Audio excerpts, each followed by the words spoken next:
We've spent our whole life trying to unite the world. And I'm tired, dude. Ted, we have a destiny to fulfill. Whoa! Greetings, my excellent friend. Hello, Keanu. Hello, Alex. How are you today? Very well. Bill and Ted are one of the most iconic on-screen duos. They're sweet, they're endearing, and I think so much of it is the chemistry between the two of you, the relationship that you guys have had on screen over the years. I was wondering if you could sort of tell me a little bit about, sort of take me through the evolution and how that relationship has changed over the years, both on screen and off, and was it instant when you guys met? And were the voices, did they come easily, or did it just something you really worked on? In the audition process, I think we hit it off really quickly, just as people and then as aspiring artists. And through that, having the opportunity to make the film and to act together, I think that just really began, deepened the friendship and the camaraderie and also the art, our craft. And then through the two films, and then being same friends over the 30 years. Yeah, I agree with Keanu. We both, have had our journeys. We have a very fraternal relationship. So we've been kind of through a lot of stuff together over the years, as one is in life when you have a close friend. And I think going back to the first movie, we became friends in the audition process. We hit it off right away, and there was a physical ease and familiarity with the way we both approach the characters. But also, Bill and Ted was written by Chris Matheson and Ed Solomon, and they were very close friends. And there's a very deep friendship sort of woven into the movies, and we brought our friendship to that. So I think if the movie wasn't about two really good friends, I think that it wouldn't have had such an infectious quality. But I think the guys. Chris and Ed have always written really good repartee. So the dialogue is really great, and it's very infectious to say that dialogue, and the roles are very physical, and even the audition process was very physical. So I think all of that has kind of conspired to make them fun to play, and I guess fun for other people to watch. It's physical for us too, because we always mimic you watching them. So I was wondering, in this film, was there something either or both that was really important to you to hold on to from the first one that you really wanted to make sure you captured again, and or something new that you really was important to you to bring to this one? Yeah, I think Alex and I worked a lot with the writers were really cool about collaborating with us, like they would, and the director Dean Parisot. So with the material, they would ask our feedback, we would provide some feedback. So Alex and I really worked on the text, and then with the characters, just to find out, who are they 30 years later? And then through the story, I don't know, what would you say, Alex? Like we were kind of watched, we were like guardian, because we interpret our way, and like. We spent our weekends rehearsing and playing with the text and making sure that that the emotional journey made sense, and the logic of the story is quite complicated. The guys are very bright who write these movies, so there's a lot of complexity underneath the seeming stupidity and silliness of it. But as actors who have to kind of drive that story, we put a lot of effort into making sure it made sense to us, make sense to the audience, and that our emotional journey can work through all of it. And that's just the stuff that happens behind the scenes, because once the cameras start rolling, it's really the two of us kind of in that gymnasium just letting go. And that's the fun of playing Bill and Ted, is it's like we're not sitting there thinking our way through each take. We do the work before we get there, and then we just have fun. And that's one of the things that makes playing those characters so enjoyable. I wanted to ask you, I saw your Comic-Con chat that you did, and I heard you both say that one of your most favorite things to do on set was sort of to watch Keanu and Alex and pick up their mannerisms. So I was wondering, what was the quintessential Keanu mannerism you picked up, and what's the quintessential Alex? What's the thing that stands out the most? Well, I think we should specify we were following Bill and Ted, not Alex and Keanu, because they're very different people. Yes. Yes. I know for me, for Keanu, my favorite thing that he does as Ted is the hair. And he had he kind of has the same hair now, but he had the hair in the first movie, and he would just the arm shake. Yeah. I really like too. Yeah, I feel like Keanu played Ted kind of floppy and malleable, and Alex was a little like stiffer and like kind of robotic in a strange way, in a funny way.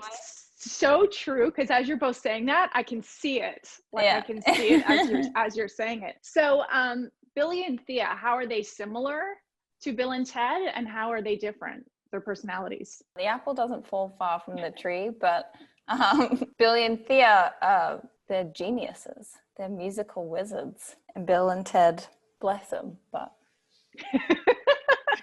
they are in their own right, though. They really have the secret to life figured out. They're totally in the moment. They don't judge themselves. They don't feel bad about themselves. They embrace every moment. I aim to be like them. In real life, are you anything like Alex and Keanu? Do you have any similarities? Same taste in movies to do. Oh yeah, same franchises that we attach ourselves to. I know Keanu has an artist book company, and I have an art magazine, so I know that that's like a parallel. Yeah. But, other than the hair flip, it's not much. How do you both, in this time that we're in, how do you both party on now? I mean, it's a solo party, right? Yeah. I'm in Australia, and COVID isn't as rampant here, so we can party a little carefully. The New York was pretty bad a couple months ago, but we started to loosen up, but we still just kind of hang out in parks. But I've realized that the kids parks in New York keep the fountains on all night, and so often I'll just like pretend that I'm just like hanging out at the park, and I'm like, does anyone want to go in the fountain? And, like by the end of the night, all my friends are just soaked. Oh, I love that. That's fun. If you could both travel to any time in history, where would you travel? When would you travel to? I just think dinosaurs. Yes. Oh, dinosaurs. That's a good call. Might get squished. You and I would have fun in there. We would. Only humans. Making friends. Yeah. We might get a bit squashed or eaten, but. Would you be cool or open to a spin-off? Having your own like Billy and Thea spin-off? Sure. Because I think you could fully have your own movie after seeing you guys together. Let me read the script. If you call my agents, we'll figure it out. Your people call my people. We'll talk about it. You are the unsung third member of the Bill and Ted gang. Can you sort of give me that moment on set when you all got back together, when you said to yourself, oh yes, this is just like 30 years ago. This is why we do it. There's the money, or there's the fame, or there's the, it was so sweet when the three of us were actually back on set for the first time after 29 years or 30 years or whatever it was. And it was really lovely. It was like the room filled up with this energy again. It was sort of like you have old friends, and it doesn't matter how long you've been apart, you get back together and, it's like you never separated, like no time has passed at all. And that's that's kind of what it felt like. It was like the band got back together, Yeah. I was really pleased because I wasn't a part of the band when it, in the first Bill and Ted movie, but it was very nice to be added to the band. Well, like I said, you are the third member of Wild Stallions. Wanted to ask you, going back to the last film, if you had to beat death in a board game, what board game are you choosing to beat death in? Oh, if I had to play a board game with death? Yes. It would have to be like, it'd have to be like Monopoly or something. It couldn't, I hate board games. But it couldn't be like Scrabble or something, Okay. Because neither one of us can spell. Death's an even worse speller than me. No, it would have to be like Monopoly or Trivia. Trivial Pursuits. I could kill him on Trivial Pursuit. I feel like I should get out my cards now and start asking you questions from something that. like that. One of those ones where they ask you, do you remember can you name all the members of the Monkees? Or some really stupid, inane questions. My head is full of that crap. Wanted to ask you, borrowing a theme from the movie, where there are parallel universes and we have parallel lives. If you, William, had a parallel life What do you think you would be doing? Whoa. I thought I would be a musician. When I was in high school, I was in a garage band, and the reason I left the band was because we did nothing but covers, and I wanted to write. I wanted to write the songs. I wanted to create the music, not just recreate the music. And but music has just been so central to my life. It makes me happy. It makes, I can't go through a day without music being a part of it. So I guess if I had a parallel life, I'd be like a jazz musician or something, So what would be the one song that would save the world? Bohemian Rhapsody. Oh, yes. Yeah, I think that could Queen. probably save the world. It comes close to saving the world. Okay, well, first of all, Anthony, your characters, I'm a huge fan of Barry. All the characters that you craft, including this movie, are so delicious, so nuanced, so intricate, and they're such a delight to watch. I'm wondering, when you were creating this character, and I don't want to give too much away to the audience, I know you want somewhat of a surprise, but there are certain restraints that you have. And how did you make it fit into the Bill and Ted universe, or do you not even think about that? Do you just go, anything goes? Well, I think there was obviously the hurdle of just getting over my nervous, excited energy just to be a part of the whole franchise, which I was just such a huge fan of since I was a kid. So I had to get over that hurdle first and foremost. But it was honestly just like a really wonderful process of kind of getting just free reign to build the character from the ground up. Obviously I was given this kind of concept that it's this killer robot whose job it is to destroy Bill and Ted, which is, I was like, I'll take it. Hey, listen, I love Bill and Ted, but, any way I can get involved, I'm down with. But from that point on, it was a really fun process of just kind of exploring who this character was and also how this costume could kind of lend itself to, to what I could create. How many minutes was it to get into costume and how restraining was it, or did you find it freeing? Well, it took a while. I think it would probably take like 2.5 hours each day to get into the full costume. And at first it was hard. At first it took some getting used to, especially we were shooting in New Orleans in the summertime. It was very hot. So I was trying not to die. But then I actually began to kind of incorporate that discomfort that I was feeling and kind of let it be there for the character. So, so overall though, I just had a blast. If there was an infinite number of parallel universes out there, and you had an infinite number of lives, what do you hope you're doing in another life? Oh, wow. That's a great question. Let me see. Another life, I think that I would be, I don't know. I would like to say that I would be an artist in some respect, but I don't know. I think it would be pretty cool to be just like a really brainy scientist who's kind of helping humanity. I think that we can all just like be very, very, very grateful for everyone who's just working their butts off trying to save as many lives as possible. So yeah, if I could choose, I would try to band together with that band of heroes. If you could visit yourself at any age, either a younger age or an older age, what age would you go to? And what kind of conversation would you have with yourself? That's a really great question. I would probably go to, I think when I, was getting teased and bullied for my alopecia, not to like make it a sad story or anything, but like, I was kind of, going through my alopecia and thinking that there was something wrong with me. And so I think I would go back and just be like, hey, it's going to be all good. Remember that movie you watched last weekend? Yeah. At the sleepover, Bill and Ted, just wait, just wait. I think I'll probably, just like, do that, you know, and then disappear in my phone booth. That reminds me of my last question for you. If you could have any object become your own personal time machine, what object would you choose? Wow, these are the great questions. These are the questions that I really appreciate. Are they excellent? Are they excellent? They are most excellent. They're most non-heinous. You know, I gotta say, I'm spending a lot of time on my couch, so that would be a pretty comfortable way to travel, honestly.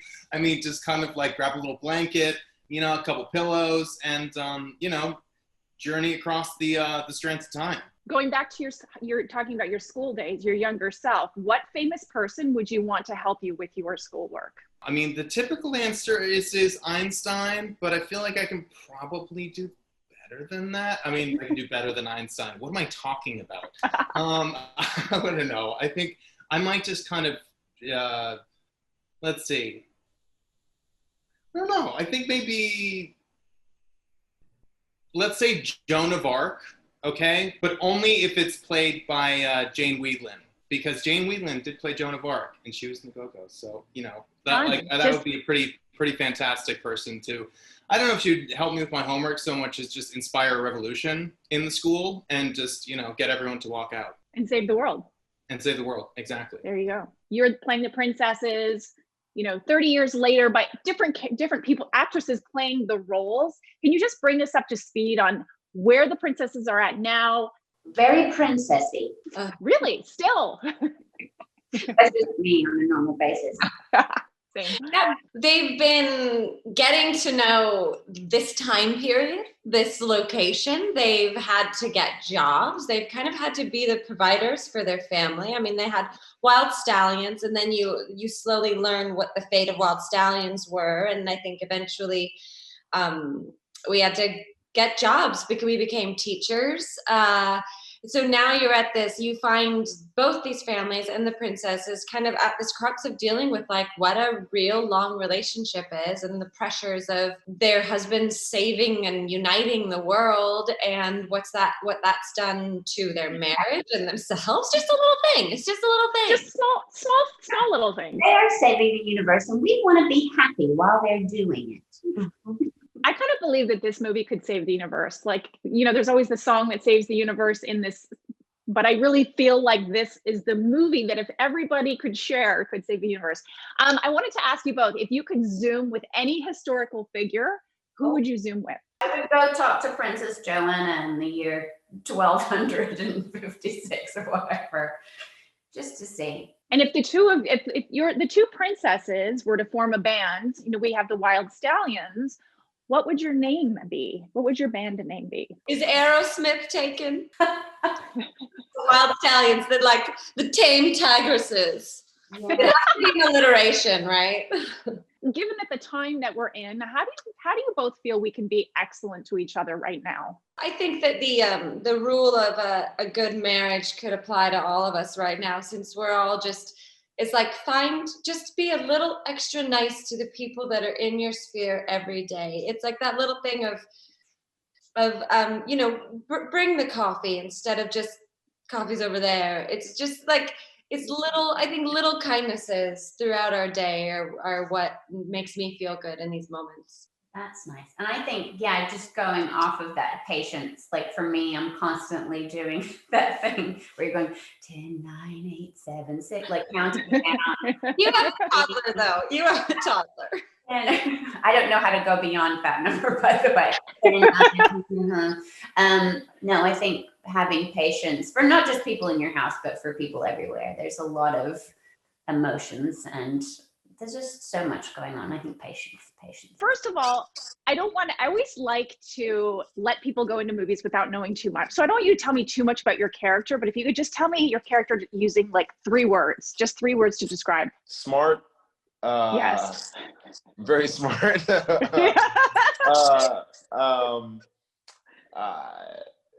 Adventurous and fun-loving. I mean, that sounds like the perfect person, right? Yeah. The perfect human being. That's Kid Cudi in the Bill and Ted universe. Yeah. There you go. So I wanted to ask you, obviously with Bill and Ted, there's always the element of time travel.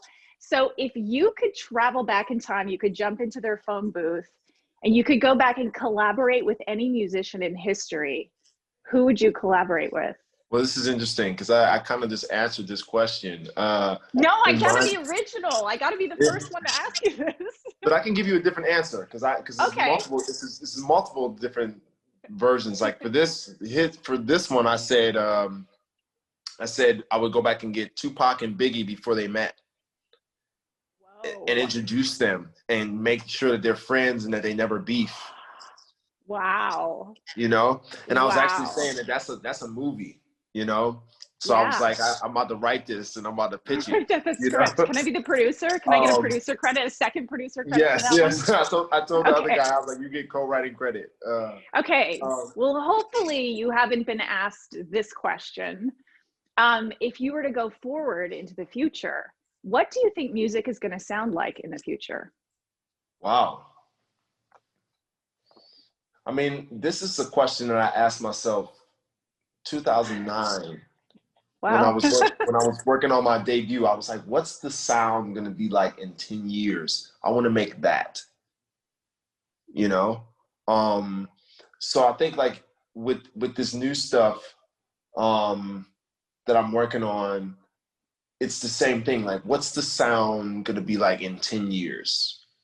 In 2030, what are we going to be hearing? You know? I want to make that. So like it's all about like, you know, trying to push and create new sounds and explore. I think we'll start hearing, it'll be really hard to decipher genres because I think everybody is going to be on this blending genres and creating their own sounds. I think people are starting to see that that's the way to go. It's kind of like trying to create your own sound, and that's what will propel you forward. That's how you'll have longevity in the business. So yeah, I feel more hopeful about the music industry, about where we're going than I did in 2009. I didn't know. I was just hopeful, and I just didn't know where we would be. I didn't know where I would be because I knew at the time that my music was very different than anything else that was out in the mainstream. So yeah, I really feel good about the future of music. I think we'll be, you know, on a similar wave to what we're doing now, but a little bit more advanced, you know? There'll be new keyboards and all sorts of new ways to record and all that. You just got me very excited about the future of music. Yeah, I mean, you're known for having a sound that nobody's ever heard before. So that's really cool. Given the time we're in now, I've taken you to the past and into the future, but given in the time that we're in right now, how do you think we can be excellent to each other? To borrow a phrase from Bill and Ted about being excellent, how do you think we can be excellent to each other right now? In the world, we can be a lot less selfish and start caring about each other next to us and caring about what's going on in the world. You know, I think sometimes in life, we can get so focused on what's right in front of us. I think the most important thing to do for us right now in the nation and in the world is to unite and be together, you know, especially for us with this whole Donald Trump fiasco. It's like, you know, we're never going to get past that unless we come together and stand up to that, you know? So I think that's something that could really, you know, that to me could be helpful and could push the world in the right direction, you know? Which one of your own songs do you think could save the world? Oh, wow. This is interesting. I never thought about this. If I could say any one of my songs could save the world, it'd probably be Pursuit of Happiness. I was going to say that one, actually. Yeah. That's a good one. Yeah. I'm going to be performing that song till I'm like 65. It'll be like Bill and Ted going into the future, right? Yeah, exactly. I can't wait. What other artists, like if you could collaborate with any other artists right now, it could be more than one, to write a new song to save the world and save the future, who would you collaborate with right now? Oh, that's easy. We'd have to put Andre 3000 in there. We'd have to put Pharrell. We'd have to get Kanye. I mean, that's like my dream team right there. If I just had those 3 dudes, like we could make something special, you know, for sure. And I know how they all create. So like, you know, we could really make something tasty. Would you ever sample any of Bill and Ted's Wild Stallions music? Oh yeah, I haven't seen the movie yet, but so I haven't heard any of the music or anything. But like in the originals, like they used to do these gnarly guitar solos, and it's like these twin guitar solos and shit. And like there's another band named Rat-a-tat that does stuff like that. It's like 2 dudes just kind of riffing on their guitars, you know. So like I was hoping that like in this new movie that they would get back to that would be like their style, their signature thing. And like I heard the Weezer song that they did for the soundtrack, and there's like a little Wild Stallions section of them just doing their guitar solo, and I was like, yes. Okay, and then given that the time we're in now, to use another phrase from Bill and Ted, how do you, because Bill and Ted are always saying party on, how do you party on now? Party on in the quarantine. I kind of just like chill in the studio, and I've got my weed there, and I've got some tequila sometimes, and then I'm kind of just chilling out. And sometimes we play games, sometimes we play Call of Duty. But yeah, it's way chill, way more chill than the full-on rager mode of the years before, you know. Yeah. Okay. One last question real quick. You know how Bill and Ted have the phone booth? They use that to travel. What would be your object that you use to time travel? What object would you choose? Oh man. It would probably be my Tesla. Yeah, it'd be my Model X, man. I would love to time travel in that thing. I feel like I am time traveling on that thing. First thing I wanted to ask you, I know this was conceived 30 years ago. The 2 of you performed these characters as a sketch comedy at the Black Box Theater. I'm wondering, like, if I'm taking you back to the beginning, when you first saw Keanu and Alex play these roles, how much of it felt like what you guys had done, and how much felt like, oh my gosh, I didn't even think of that, and this is what they brought? It's actually 36 years ago. 36. Actually, I stand corrected. No, it's 37. It's 1983. So right. It's even longer ago. It's even longer ago than that. I think that they did kind of what we had in mind, and then they just elevated it so spectacularly. Because our Bill and Ted were kind of losers, and then Alex and Keanu show up, and they're definitely not that. If I had said to you guys 36 years later, or 36 years ago, that 36 years later, Bill and Ted are going to be married, they're going to have children, and they're going to have a 3rd movie, what would the 2 of you, the performers, have thought of that?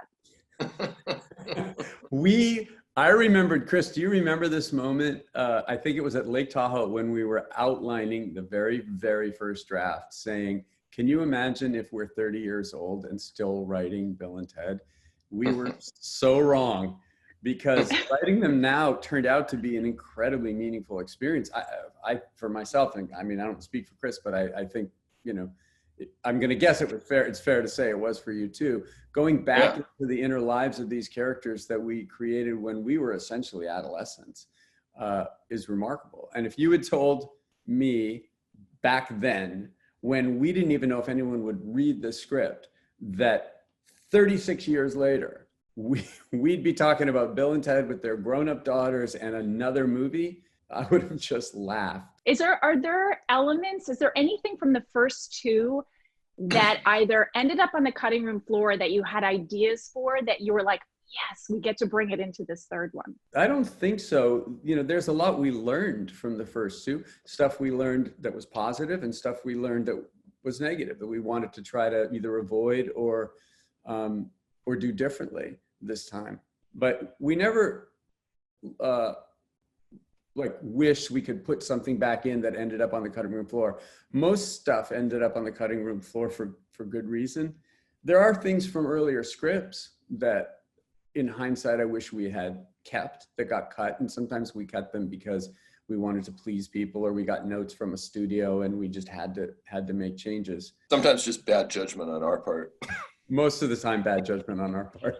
I don't think there's bad judgment when the fans want a movie this many years later and have demanded it over and over and over and waited for it. I don't think there's really been any bad judgment on your part. First of all, becoming part of this franchise, so beloved, was it an instant yes for you, or did you have to think about it?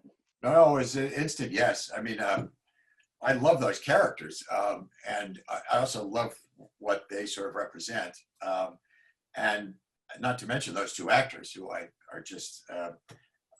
have a huge affection for. I've known Ed Solomon and Chris Matheson a little bit also, but Ed more for about, well, since the early 90s. So, and we've worked together on projects, so it was easy. The harder part was being attached to it for 7 years. It was 11 for Ed, and trying to get it going. Because it's narrowing. What the genres are narrowing, but sort of what you sort of said about what they represent. What does that mean to you? What do Bill and Ted represent? And is that sort of why they've endured for 30 years, and why people still want a sequel after 30 years? Well, yeah, I mean, I think be excellent to each other is they are undeniably best friends forever. Nothing will get in the way of those two, and it would be a mistake to do that, I think, and yet most dramas would do that. It's what's amazing about them. The other thing that's great about them is their sort of delusional optimism, and their recovery time from tragedy is very short, where they come up with a great idea that we always think is crazy, but actually ends up being correct. They're delusionally optimistic and they're correct. And I love that. And I think the thing I like most about this version is the last sentence of the movie, actually, which is, it's not the song so much, it's playing it together that really mattered. It occurred to me watching it that they feel like there's a fluidity between them, that you almost feel like it's one entity, not even two separate people. They're so in sync with each other. I used to call them a single-celled organism, because they're, but it's them. It's like them in real life too.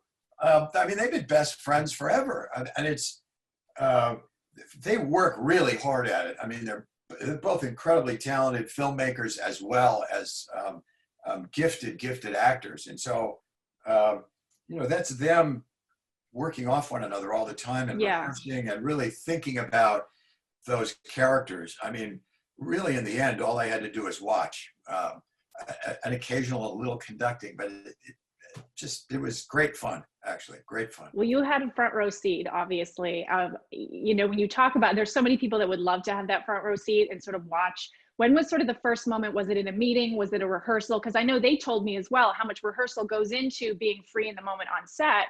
Was there a moment for you that you were like, oh my gosh, that's them. That's the Bill and Ted that everybody loves. What was that first moment for you? It was actually in a meeting.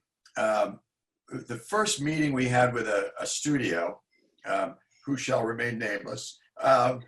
And we're in this big meeting, and I met Keanu and Alex, and I know Ed for years, and we're all talking about Bill and Ted, but I had not yet heard the two of them go into it. And all of a sudden,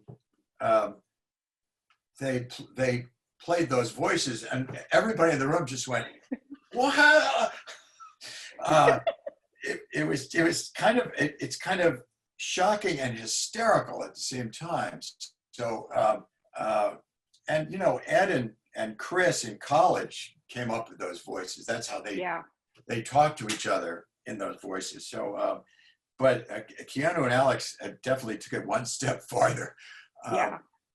Not on top of that, they've sort of invented a slang, that became part of our pop culture, really. How did you find the balance between playing the hits and making sure you hit those notes from 30 years ago that people love, and bringing something fresh to the franchise? Well, hopefully I did.